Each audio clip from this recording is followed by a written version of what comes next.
current. So we go down the amps side. There's 10 amps full scale, 1 amp full scale, 100 milliamps, or 0.1 amp full scale, 10 milliamps, 0.01, and so on, going right the way down. Right the way down to 250 microamps full scale, which is probably the terminals connected directly across the meter inside without any shunts involved. Now, so very little deflection. You start on the highest range first. Start on the 10 amp range first and work down. That way, they're unlikely to ping the needle straight over. If we went onto that 250 microamp scale, the needle would be trying to be around here somewhere and damage the instrument. So let's click down to the 1 amp. So it's 1 amp full scale. It's actually 100, but that's 1. So that's 100, 900, 800, 700, 600, 500, 400, 300, 250 milliamps it's drawing, or a quarter of an amp. Now, just to quickly show you, if I click down to the next range, see it pinging over all the way? Because it's 250 milliamps, much more than 100. This instrument will cope with that sort of thing. In fact, there is a kind of a mechanical fuse and it will pop out in under overload conditions, but it's the best not to rely on using that, like a circuit breaker. So there you are. It's in series. Sorry, it's a bit loose in connection there. We've got our ammeter in series with the load, and we're measuring about 250 milliamps. Okay, so we'll go on to, that's current measurement, and we'll go on to resistance next. Switch everything off. But we'll go back to using the digital meter for measuring resistance. The blow and fuse is not a player in resistance measurements, fortunately. Perhaps the first thing we'll do, I'll sit down for this, because I've had a long day actually. I started recording this particular class this morning about 9 o'clock, and I got called back to work unexpectedly. It's now 9 o'clock in the evening, so that was 12 hours ago. Anyway, so we've gone to the ohms range, and I've got the meter connected to the appropriate terminals, and it's displaying at the moment, well, it's just 0 mega ohms. It's sort of overscaled actually. It's gone off the scale because there's infinite resistance. Touch these two together, the leads. This machine steps through the ranges, you kind of see it taking place before you. There we go, 0.2, 0.3, 0.2. That's the resistance that it's measuring of the leads. There's a finite resistance in the connections inside and so on and through the leads. But most of the time we're measuring things, often they're quite high resistances, and that's insignificant. If we wanted to measure the resistance of, say, a fairly heavy cable going from our battery supply to our radio or something like that, one important thing about resistance measurements is you must disconnect the power from the circuit and isolate the leads and test them. If there's any power being supplied, it'll upset the measurement entirely. It may even damage the instrument. So there you are, say about 0.3 of an ohm. Let's say we measure the resistance between a couple of between, say, one of the leads, say the positive lead from your battery to your radio, and you measured 0.5, well, you have to take away that 0.3 and left with 0.2. That's the resistance that you've added to the system. So light bulb, let's measure its resistance. So I've just put the leads directly across the terminals. 1.9, about 2 ohms. Well, it's fluctuating a little bit. There you go, so around about 2 ohms. And just before we move on, I think it's an interesting point. If you remember before, we put 5 volts across the bulb and we had 250 milliamps, quarter of an amp flowing. I think, well, hang on, there's something funny going on there. R equals V over I.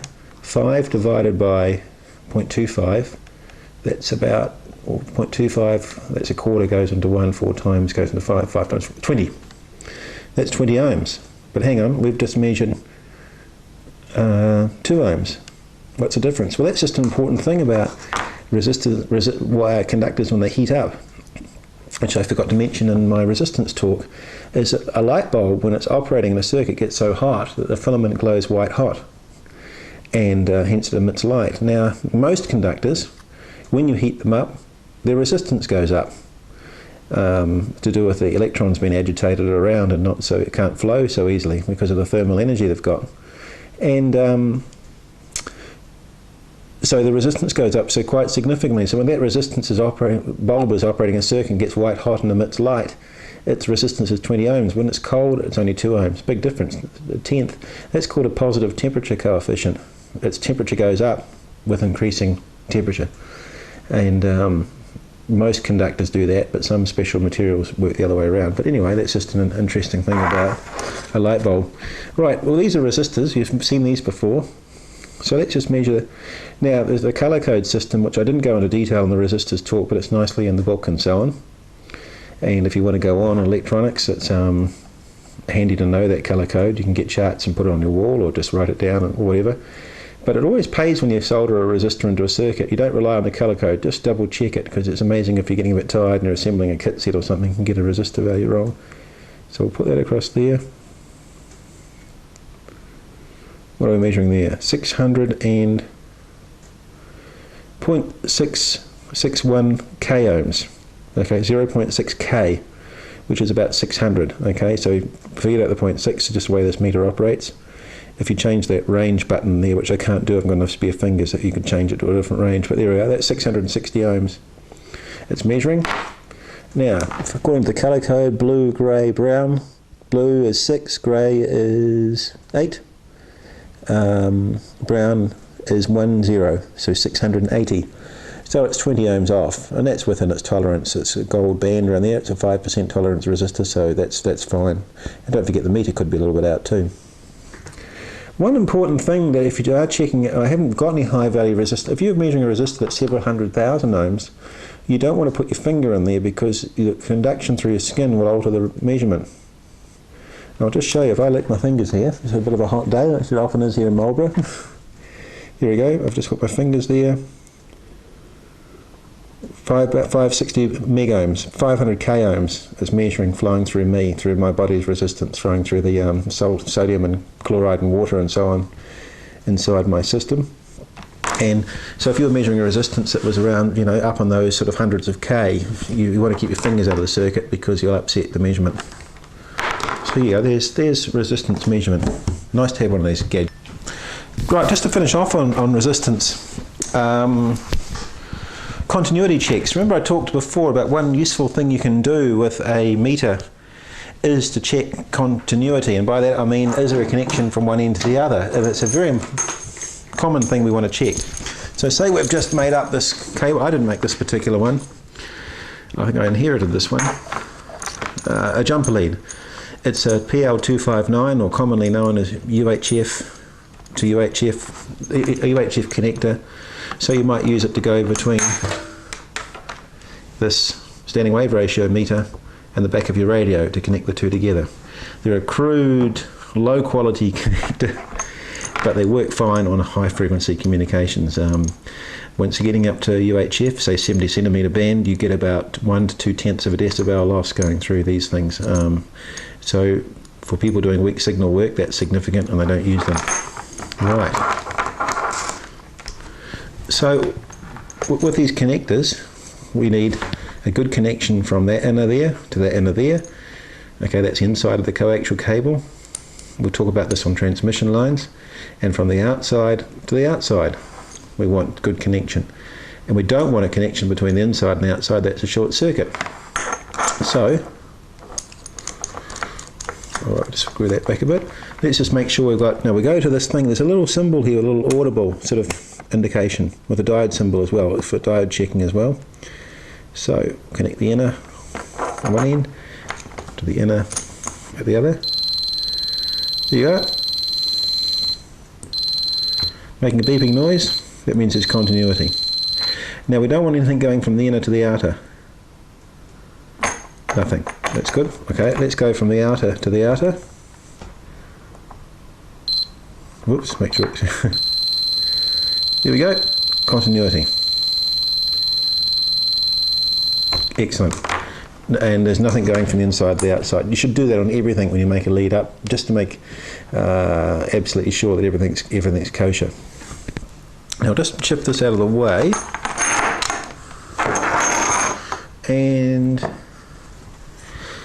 just to show you a typical meter. So this is a panel meter. This one's designed to measure from 0 to 10 amps. Inside there'll be a shunt across the meter movement. You can't see it inside this one. Sometimes it's on the back between the terminals. You can see stamped on there plus and minus, so that's the way around it goes in the circuit. You can get quite small meters. This is an edge reading meter. See the movement goes across ways. And then this one here, underneath the Dick Smith catalogue symbol, if you ever get a chance to look at these, you can see the works. I won't bother trying to show you, it won't come out in the camera, but you can see the little fine coil wire and the meter movement inside. And here's another edge reading one. These ones, if you ever get into home construction, these are useful for putting in small aerial tuners to use for measuring standing wave ratio, which we'll talk about later on and just touch on the type of meters that are around in just a minute. Okay, and a slightly nicer unit. I'll just show you this one, another panel meter. Sorry about the noise, guys. Right, this one's DC milliamps, 0 to 10 milliamps full scale. Slightly more modern look to it than that other one. Bit of a sort of a 70s, 80s look. That's a brand new one. Came from the PH Rothschild sellout in Wellington, the last of their gear. All right, well, I'll rub out what I put on the board because I'm not going to talk about that now. There is one question in the question bank on standing wave ratio meters, and I don't think it's really helpful to cover it at this point. We talk about standing wave ratio and its measurement in some depth when we come to transmission lines and high frequency station arrangement. I've already recorded those. I'm doing this a little bit backwards. So I think just perhaps just come back to that. It just doesn't fit in well. We haven't done the appropriate theory to start talking about what standing wave ratio is at the moment. But suffice to say that there are meters out there for doing it. There are other measuring gadgets around. I've just brought one I've got at home. It came off Trade Me. I got this for a good price. This is a digital frequency counter. Quite a nice piece of instrumentation. Apply power to the back, apply your signal to the appropriate inputs here. It looks a bit intimidating, but it's really quite straightforward to use. And it will display on a 7-segment LED display frequency of the signal going in kilohertz or megahertz or what have you. This one will go right down to 10 hertz, right up to 1 gigahertz, right up to 1000 megahertz, and it does in fact do that. I've tested it out on someone's signal generator. Quite accurate too when it's calibrated nicely, quite stable. That's a sort of devices you can get into if you want to do a bit more activities like adjusting transmitters or receivers onto frequency. You use a gadget like that, and so on. There are other devices around like modulation meters where you can measure how much deviation or percentage modulation your transmitter's putting out on FM or AM. We talk about modulation when we come on to transmitters and receivers later. Other pieces of test equipment to do with measuring and metering is signal generators, which will produce a signal on a stable frequency, and you can adjust the level for testing receivers and so on. We'll see one of those when we come to modulation, a demonstration of that. Spectrum analyzers, we'll talk about them as well. Hideously expensive pieces of equipment, but they come up from time to time surplus. A device that will display frequency, the amplitude of a signal versus the frequency it is on the spectrum. They're a nice bit of gear. So there's lots of bits of different kinds of test equipment around. And power meters. So see, we're not going to talk about standing wave ratio, but here's a device that will measure. It's got a couple of meters. It'll measure power going forward and power coming back. We'll cover that later on transmission lines. Nice compact device. Sometimes power meters are built into an aerial tuning unit. Here it is on this side here. Many modern transceivers will actually have power output displayed on the front for you. It will actually calculate it and tell you how many watts you're putting out. So meters and measuring all around the place, all different forms and so on. Right, that wraps it up for that one.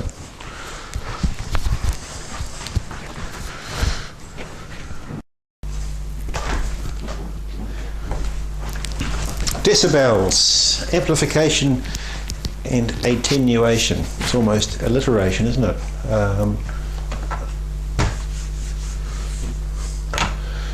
One or two subjects in this series are a little harder to get across than others. I think how transistors work is a tough one, and this one's probably the hardest of the lot in some ways, because there's a little bit of mathematics in it, and also it's one of those subjects that doesn't really make a lot of sense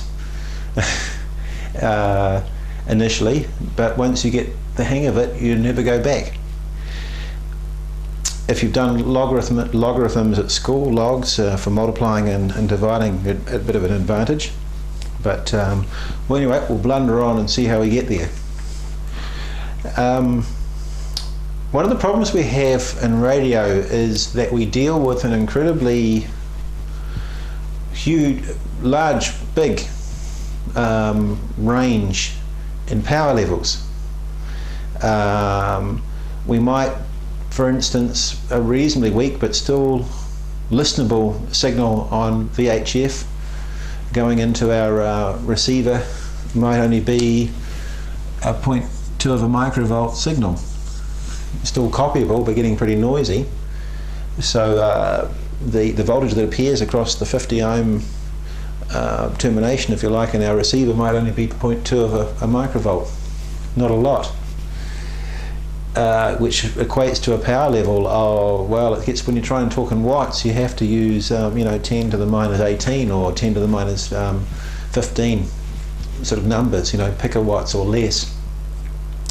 If you're talking about the signals that are gathered by the deep space network in Goldstone and Madrid and Canberra for recovering signals from the Voyager 1s and 2s, which are now about twice as far out, in 2006. From Pluto as we are, they're as far out again from Pluto. You're talking about signals which are, you need some very small numbers to be able to deal with the signal powers. And then at the other end of the range, we can transmit it up to 400 or 500 watts coming out of our transmitters. And in that, once again, that deep space network or in high powered transmitters, there might be up to several million watts in sort of peak pulsed power. So there's a huge range of power levels to deal with, and the numbers get quite tricky to make sense of them. The other thing is when we amplify signals, as we put signals through a transmitter, amplifying from one stage to another, and to the final amplifier. We'll talk about that in transmitters and receivers, and then leave your transmitter and go through perhaps a power amplifier attached to it, an external amplifier, and along the way it's gone through some filters and a bit of cable and so on to get to the aerial.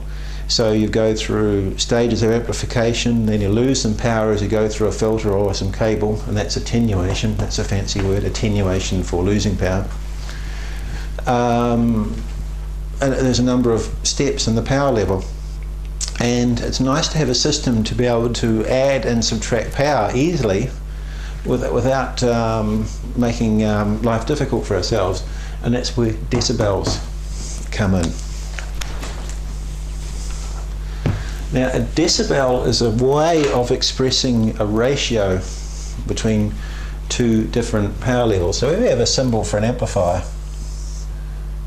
I won't jump into the maths first, I'll just try and sort of come from the subject inside out, and we'll see what happens. Of course, if this explanation fails, you never know about it because I will have recorded over it. Let's say we have an amplifier. There's a symbol for one. Maybe just a box with a connector, something like this. A connector for input and output that we might use to boost up the power level of a handheld VHF transmitter up to a higher level, and you can get those. Various companies make them. You might put 1 watt in, and let's say you get 100 watts out. Okay, that's fine. It's amplified 100 times. Or it might be less powerful, it might only put 10 watts out. Then we might go through a section of cable to get to our aerial, and that may actually, if it's a long piece of poor quality cable, we may actually lose half our power at VHF. It's not unrealistic. so we'll lose half the power there. And then we might go into an antenna, a Yagi aerial, which we'll talk about in aerials, the one that look like that, look like a big TV aerial. That might have 10 times power gain. What that means is that because of the searchlight effect, it concentrates aerial into a narrow beam, just like a torch bulb does. A torch bulb naked on its own doesn't look that bright, but when you put it inside of a parabolic reflector inside the end of your torch, it makes quite a good spotlight. You can see a possum's eyes light up a few telephone poles away if it's a good one. Yet if the bulb was out and the naked air with power going all directions is not very bright, concentrate it into a beam, which these aerials do, you could have 10 times 20 times, maybe even if it's a big system, 20 times the power or more concentrated in one particular direction. Right, so if we've got 1 watt going in here, 10 watts coming out, say half power, well that's probably what, 5 watts going to aerial times 10, that's equivalent to a 50 watt signal going in that direction there. It can get a bit awkward though. You sort of got to sort of subtract and add and divide and so on. And there is an easier system of doing this, and it's called using decibels, dB. Not a cold one on a hot day, but decibels. Now, decibels is all about the ratio of 2 powers. And it's a logarithmic scale, and just to remind you, just some easy logs. If you have logarithms are a system for being able to multiply or divide numbers just by doing addition. And so the log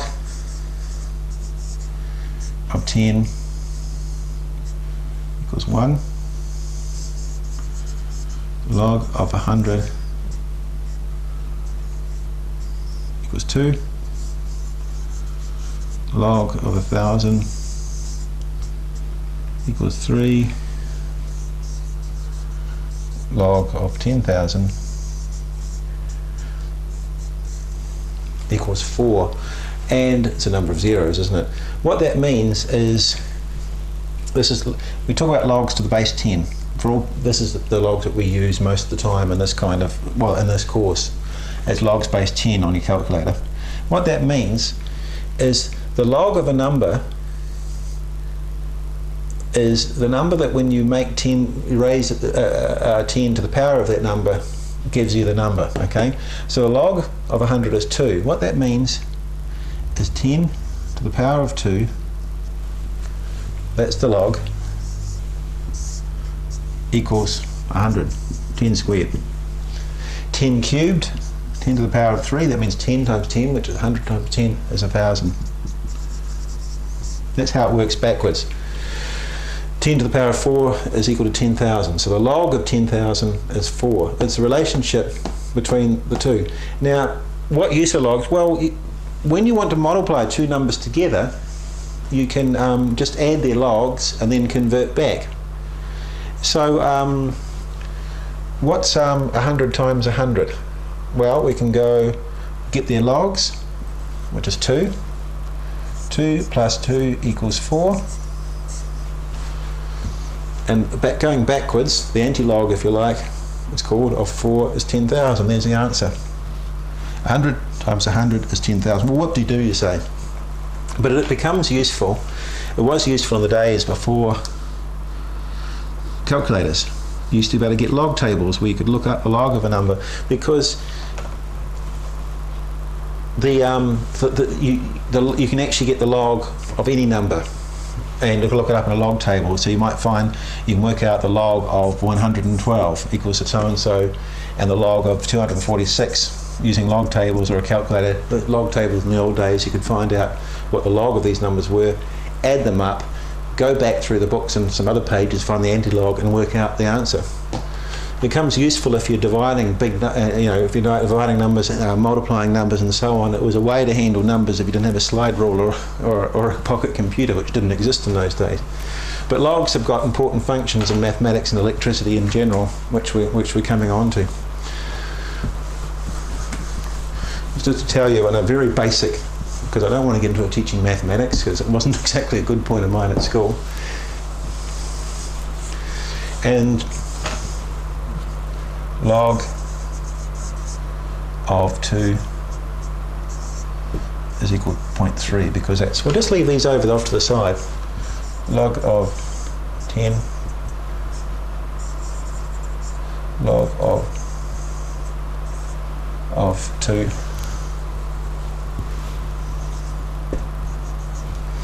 and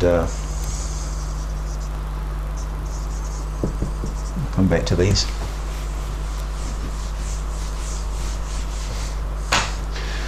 Now I'll just jump into a little bit about decibels and I'll come back to the mathematics of them. If we have an amplifier that the output is 10 times bigger than the input, we call that a gain of 10 decibels. If the output is 100 times the input, 1 watt in, 100 watt out, we can put a plus in there to say it's increased, gone up by 10 dB. So that's 1 in, 10 out. If we put 1 watt in and we get 100 out, that's a gain of plus 20 decibels. I'll come on to how this is mathematically got in a minute. If we put 1 watt in and get 1,000 watts out, you might see a pattern emerging in. There's a relationship here with logs. That's a gain of plus 30 decibel. Every time you increase the decibel gain of a system by 10, you're going up by a power of 10, but times 10.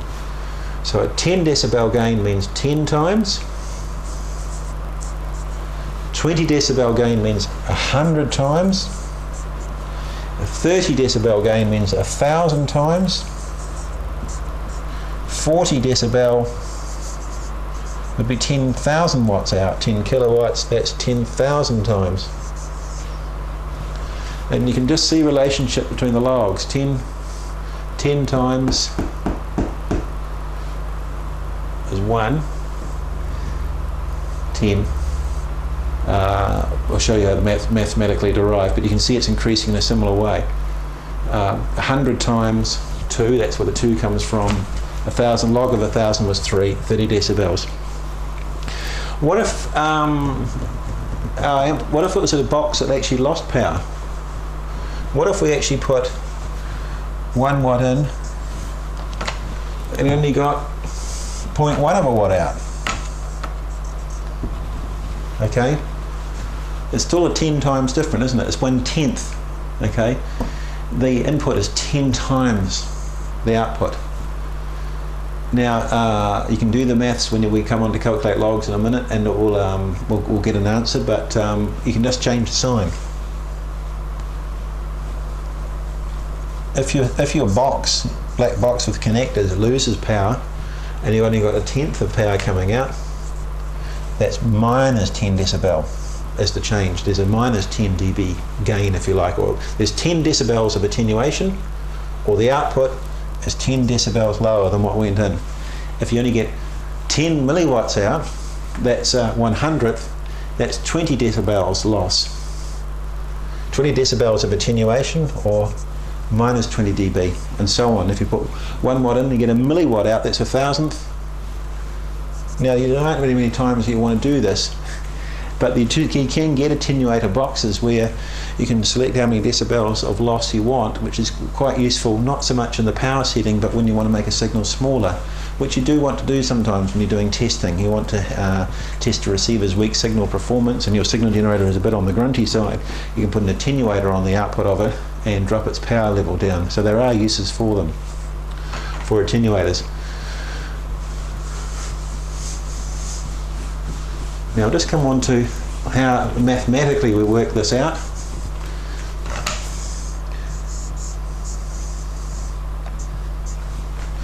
So the decibel change between the input and output of a system is equal to 10 times the log of the power in, if you like, or power 1, power 2. Okay. Now, so let's just say we're in this situation here. 1 watt in, 10 watts out. Okay. So we'll call that P1, we'll call that P2. 10 over 1 equals 10. Okay, 10 divided by 1. So we want 10 times the log of 10. The log of 10 is 1. 10 times 1 equals 10 decibels. What if we got 100 watts out? All right. Here's our formula. Decibel equals 10 log P1, P2.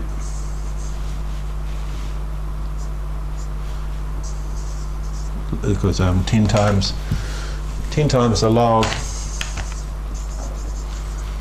100 over 1, which equals to 10 log 100. 10 times the log of 100 is 2, 20 decibels. If you did the calculation the other way around, if you did it 1 over 100, you put the power the other way around, you find when you ask the calculator to give you an answer of a log that's less than 1, it comes out with a minus sign. The log of 0.01 is minus 2, equals minus 20 dB.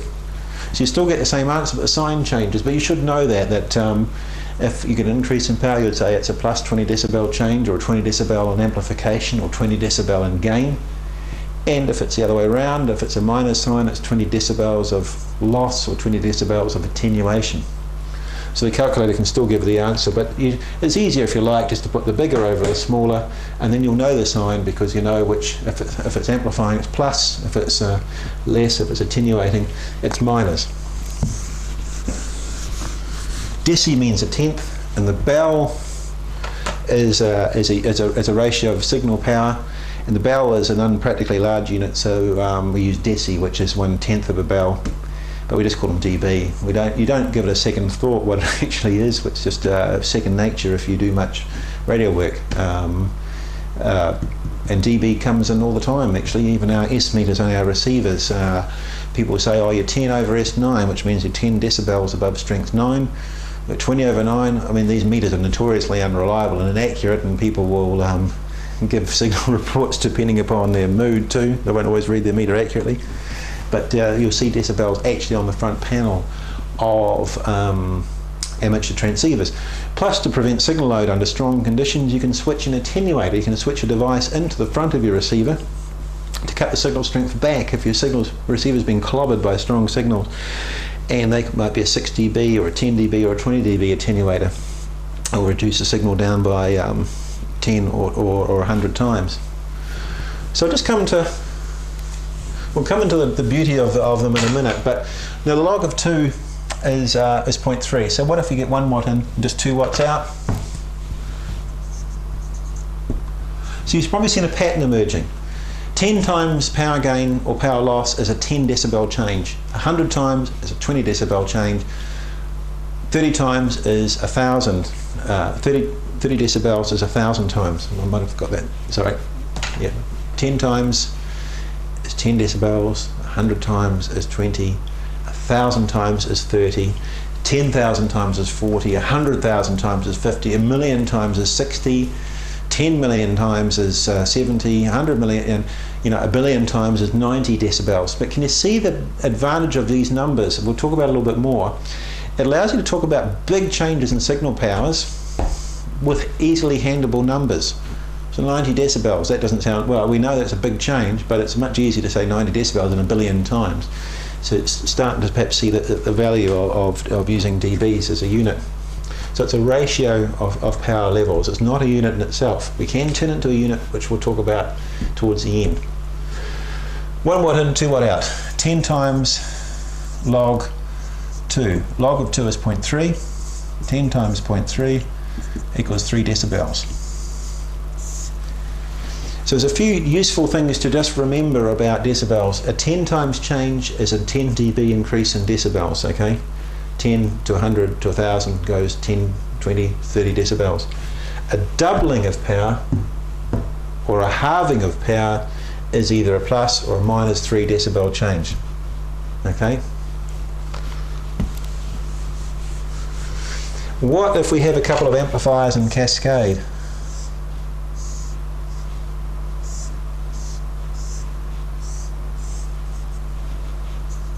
Okay, 1 watt in, 10 watts out, 20 watts out. Most of the work's been done by the first one. Alright, so that's 10 watts coming out here, 20 watts coming out there. So the gain of the whole system is 20 times. Alright, we can do it in stages. So we know that's a 10 decibel increase. Okay, we're doubling here, we're going from 10 to 20, that's a 3 decibel increase. Now this is the beauty of decibels coming in here.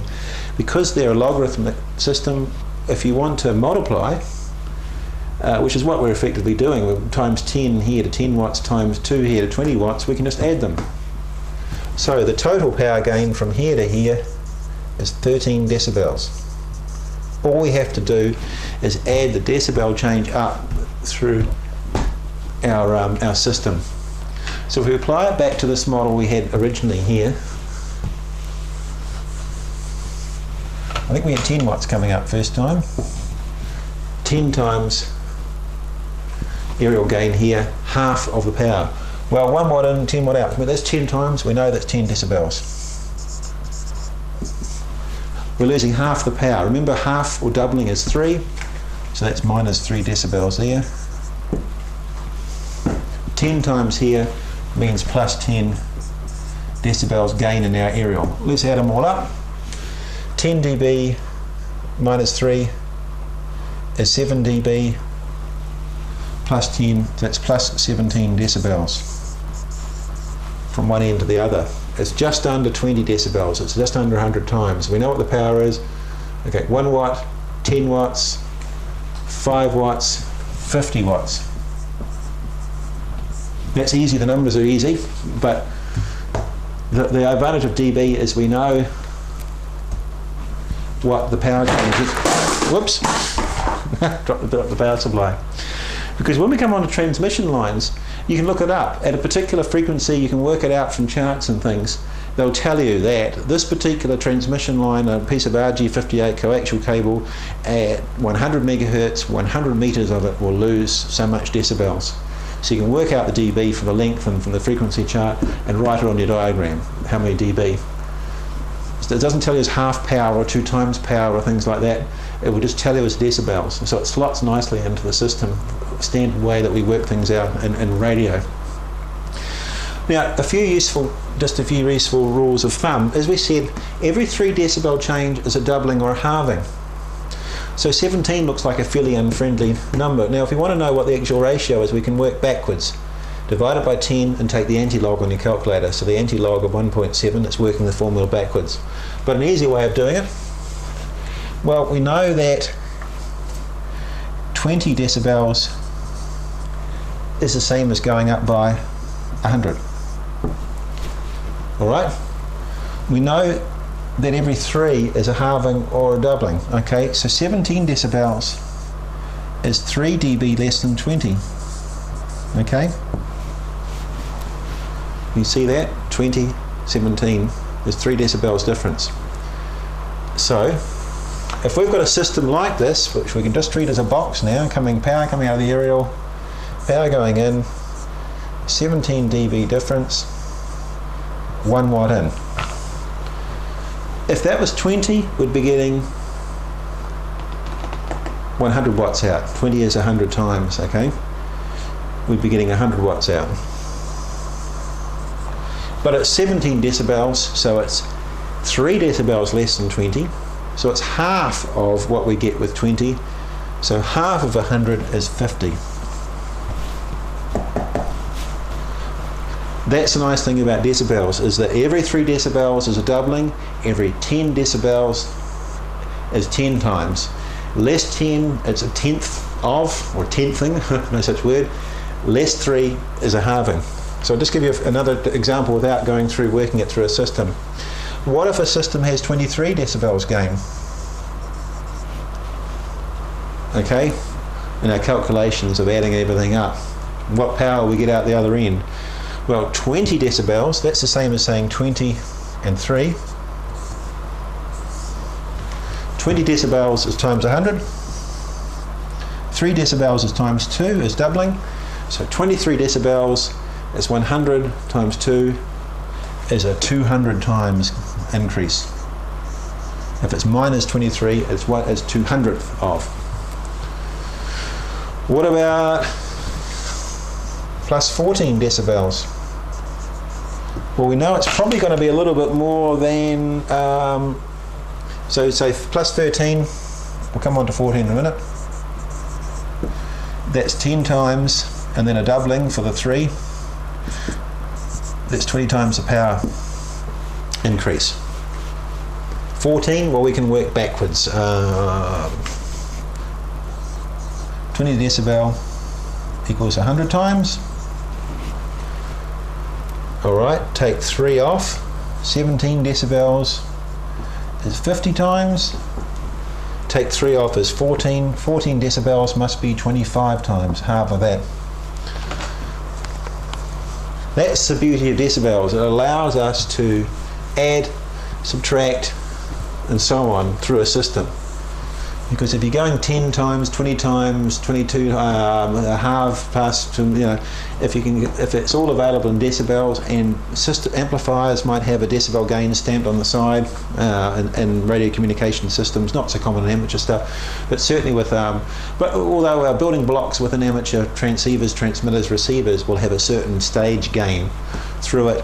A filter might have a certain amount of loss, a transmission line, certain amount of loss. A repeater, duplexer, for combining the transmit and receive transmitters and receivers into one aerial, and a repeater might have certain losses in certain directions. The aerial's got a certain amount of gain, and so on. And then we can actually know the amount of decibel loss between 2 radio stations as you go through the atmosphere, through space, and it could be. You're talking about very high numbers, might be 120 decibels of loss, but that can be done in path calculations when people are working out links between hilltop stations, and it is done. The gain of the aerials, the power levels, the filter losses, the amplifier gain, the cable loss. You can calculate the amount of path loss by various formula between station A and station B, maybe 30 kilometres apart. So by adding it all up, you can actually work out the power level arriving in the receiver at the aerial, the radio at the far end, and using decibels to handle the huge number differences to actually tell, is this pathway going to work? Is it reliable enough? Is it strong enough, the signal arriving at the other end? So that's decibels. It is a bit of a weird subject, and it may take you a while to get a handle on that, and you may have to listen to that a couple of times. I've tried one way of explaining it, maybe read what they say in the books, and I can understand if you get a bit stuck. So you might have to ask for some help, or just try some other books. You may get it straight away, so that's fine. That was talking about just decibels on their own as in a straight ratio. Just quickly, if it's not an exam, but I think it's useful or nice to know, is sometimes you'll see dBm, dBw. You'll see that in information from the Ministry of Economic Development Radio Frequency Division. If you go to their website and download, say, the frequency channeling for the marine band, it will tell you how much power your transmitters are allowed to put out, how many dBW. And this is a tool for being able to use decibels to give an absolute power level. As I said before, it's just a ratio. It doesn't tell you how much power. You've got to know how much power is going in to your system or how much is going out and work backwards if you just got decibels on their own. In other words, an amplifier might have 20 decibels of gain, but that doesn't tell you what the power output is. You've got to know what the input power is. When you hang these little letters after the end of decibels, the one I'm more used to is dBm, as it then becomes an absolute power level. It's easy to show you. 0 dBm is equal to 1 milliwatt. The M is the milliwatt. The M tells you it's reference to a milliwatt by convention. 0 dBm is 1 milliwatt, and you have to specify the load impedance. Typically in amateur radio we're talking 50 ohms. If you're a telephone engineer, it might be into a 600 ohm load, the measurement you're talking about. So plus 10 dBm equals 10 milliwatts. Plus 20 dBm is 100 times 1 milliwatt equals 100 milliwatts. Plus 30 dBm equals 1000 milliwatts, which is equal to 1 watt, which is, we might as well put this in now, 0 dBW. Sometimes dBm is just a bit too small a measurement, and if you're talking, so they might say that the power output allowable for a marine transceiver is I think it's a little bit more, but it's around about plus 13 dBW. Plus 13, 0 dBW is 1 watt, 10 dBW is 10 watts, plus 13 is a doubling of 10 is 20 watts. And that's what you're allowed to put out of a marine transceiver, is about 13 or 15 dBW, which is about 20-25 watts. So dBW is also used, power reference to 1 watt. 0 dBW equals 1 watt. 0 dBm equals 1 milliwatt MW. This sort of thing's used a lot in the satellite industry and things like that for uplink powers and things like that. We'll talk about how much dBW you're allowed to stick up to a particular satellite or something like that.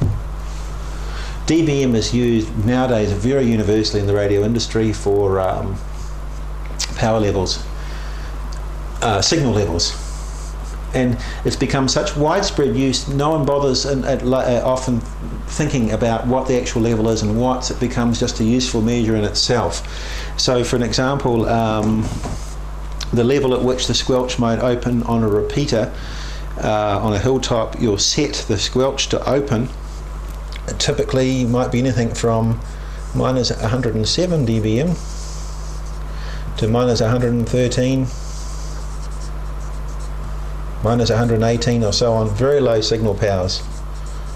That's the same as about a microvolt across a 50 ohm load. So you're talking about very low levels of power.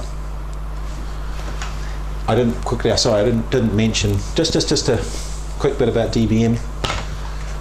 Works the same way. Minus 10 dBm is a tenth of 1 milliwatt equals 0.01 milliwatt. Minus 20 is 0.01 milliwatt, minus 30 is 0.001. And once again you see why this dB system is used. It's much easier to say minus 107 dBm than 0.070 milliwatts. That's dBm, dBW. Not examinable, but useful to know about. So we'll just come back now just to talk about voltage.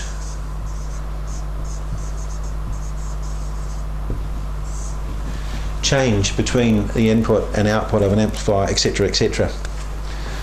Remember I said if you multiply the power, if the power coming out of an amplifier block is 10 times higher than the input, it's 10 decibels more. 100 times, it's 20 decibels more. 1,000 times, 30 decibels more. 2,000 times, that's 30 plus 3 for the doubling from 1,000 to 2,000, that's 33 decibels more.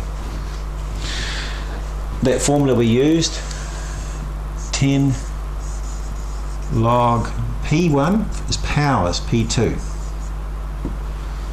What if we, and this is in the exam so it's useful to know, but it's, what if we only were measuring the voltage?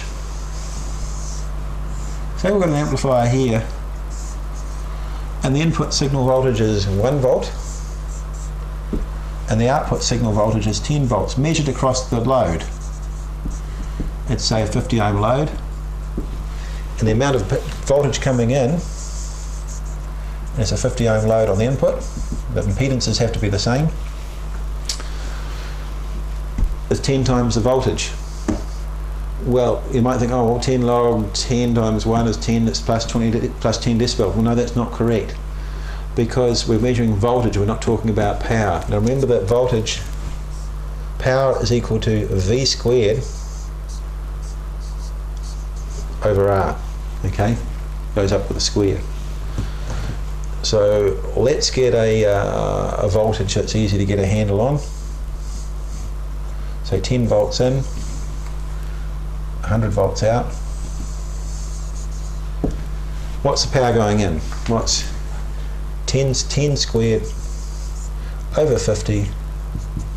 That's, what's 100? 10 squared is 100. 100 over 50.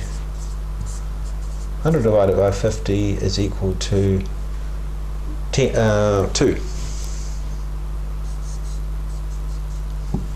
Have I done that right? P is equal to V squared over R. V squared, 10 times 10 is 100, divided by 50 is, I just make sure I'm not making a silly mistake. Okay, so there's 2 watts going in. Remember, we're not talking about volt, we haven't put a power meter in there, all we've done is put a voltmeter across and measured it. An AC voltmeter, RMS, equivalent DC heating effect. The output is 100 volts. How much power is that? V squared over R. What's 100 times 100 over 50? Well, 100 times 100 is 10,000, isn't it?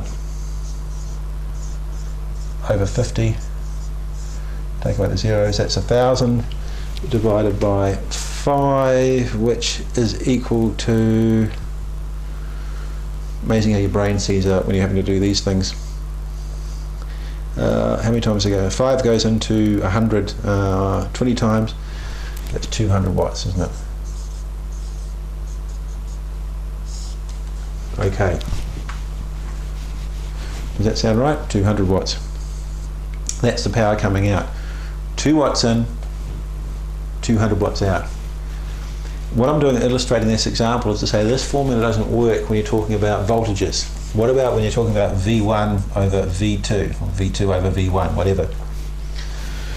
I've just shown you that if you've got 10 volts going into this amplifier, I measure 100 volts going out across the loads.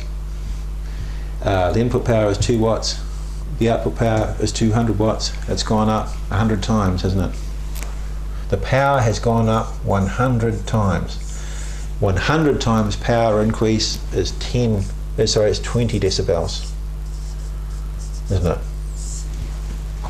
So we have to modify our formula when we're talking about V1, V2. When you're talking about voltages, it's 20 log.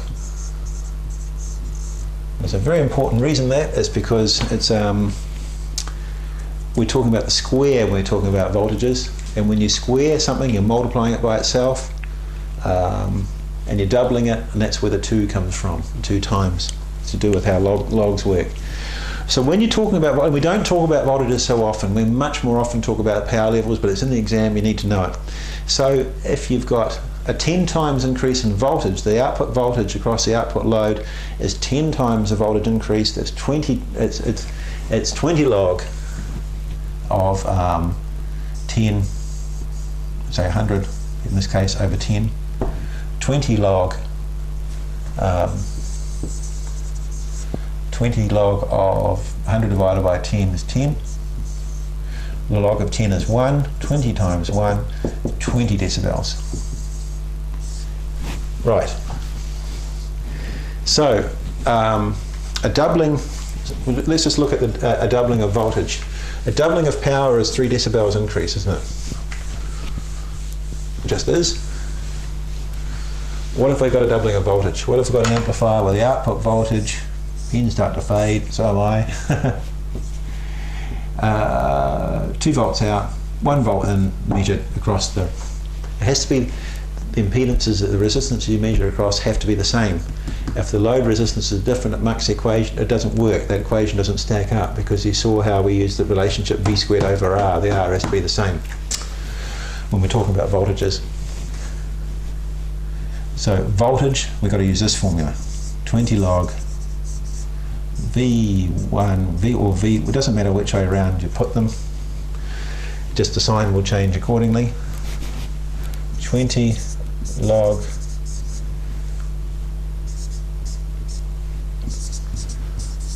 times the log of 2. Now the log of 2 equals 0.3. 20 times 0.3 is equal to, well, 10 times 0.3 is equal to 3. Double it again, 20 times is 6. 20 times 0.3 is equal to 6. You double the voltage going through, or halve the voltage, it doesn't matter which way around. Doubling the voltage, halving the voltage for a system is a 6 decibel change.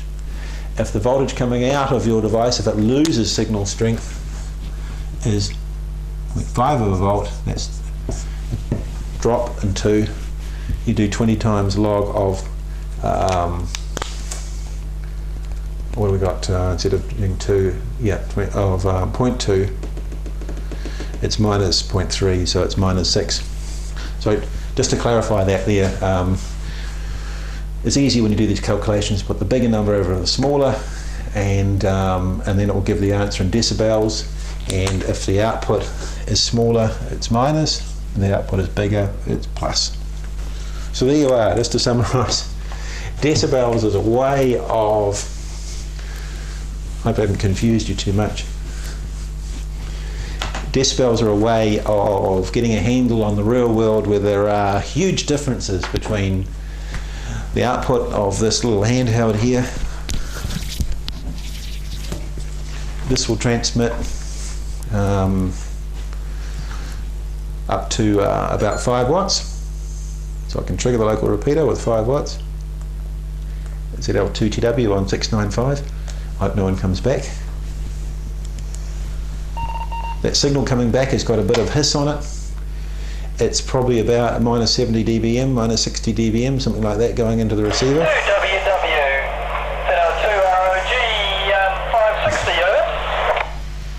I'll just put them off. I've nearly finished recording. That's Roger.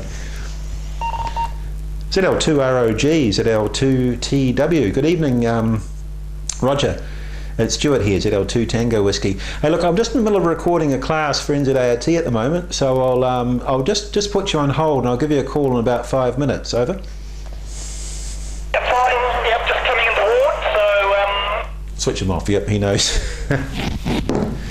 So there, what I was just trying to show you is using techniques with decibels, we can use them as a convenient number to handle building bricks in a system with power increases, power decreases, with so many dB up, so many down, minus, plus, and so on, to get a handle on how much is going from start to finish. If we reference it to a particular level, like dBm to a milliwatt, then we can talk about absolute power levels, and that's how most modern signal generators are calibrated. You can go, they'll typically go from about plus 10 to plus 20 dBm out, up to a few tens or a few hundred milliwatts, right down to maybe minus 130, minus 140 dBm, which is incredible, very low signal powers out. If you tried to calibrate the front of your signal generator in milliwatts or watts, you'd be ending up using ridiculously large and small numbers. You'd be using, you know, up to milliwatts at one end and sort of pico or femto watts at the other. And dB, using decibels, it's just a nice small change in numbers, giving quite big power changes. And just remember that most of the time we're talking about power increases rather than measuring the voltage from input to output. When we talk about the voltage, the power going through a system, we get that nice neat change where every 10 decibel is going up 10 times, or 3 decibels is doubling, or less 3 decibels is halving. And you can see how we can use that building brick approach to working it out. If it's plus 23 dB change, well, we know plus 20 is 100 times, 3 dB is a doubling 2 times, so that's 200 times. Voltage. Right, so that I had to quickly edit a bit out there, and that wraps it up for decibels. As I said, it is a confusing subject, and I can understand if you're struggling a bit to understand what I've covered. Maybe you want to listen to it again, maybe read something, but yeah, try and get a handle on it, because if you are interested in radio and want to play around with bits and pieces and things, you very quickly come up against them, and well, once you make the hurdle and get the hang of it, you'll never go back. So thanks for your patience. All right, time to head home.